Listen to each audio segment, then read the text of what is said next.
কাকা কি পরিমাণে বাদাম হইলে লাগাইলেন কি পরিমাণ? ফলন বাম্পার ফলন। বাম্পার ফলন, হ্যাঁ? পুরো লস গেছে বলে প্রজেক্ট। লসের পর আসলটা উঠবে না। হ্যাঁ, তাই আর ভিতরে তো মনে করেন যে পোকা, এই যে দেখতেছি আমি পোকা। ওই সব পোকা, আর এই ছোটগুলো এর মধ্যে হয়ই নাই। বতি হয় না নাকি?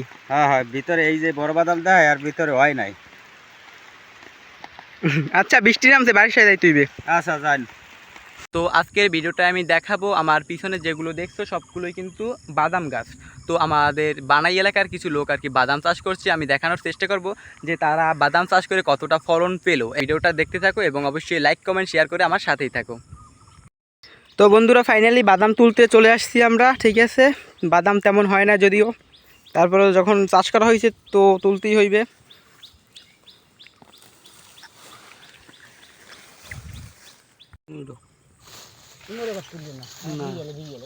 হয় হয়তো বিয়েলে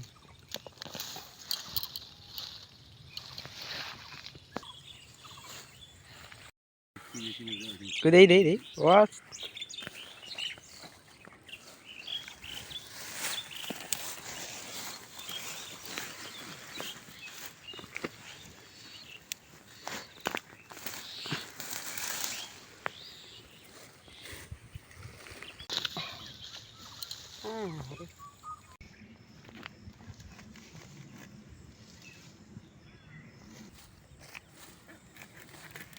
তুই যে পুষ্টি এই যে মাথার বাদাম খুললে যাচ্ছি, এককাল মাথা এই বাদাম, এককাল মাথা এই দেখ, এই দেখ, এই যে নেই, এই এটা পোক্ত হইছে, এই মোটামুটি পোক্ত হয়েছে।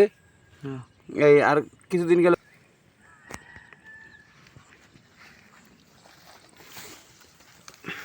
ভালো না, ফলন ভালো না, ফলন ভালো না। বাস বাস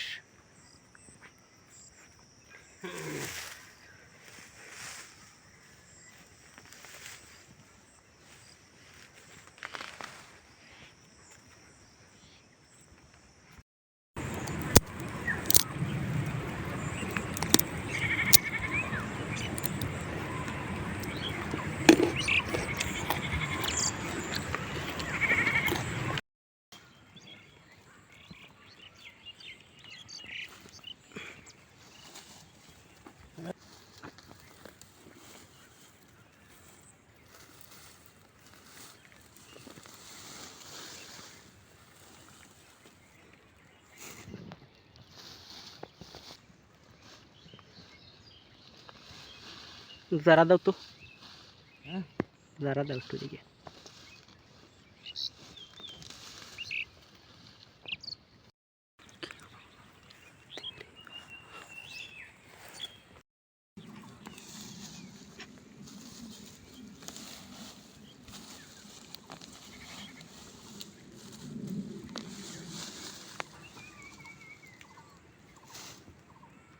আচ্ছা আচ্ছা, আপনি কতটুকু জায়গায় বাদাম চাষ করছেন?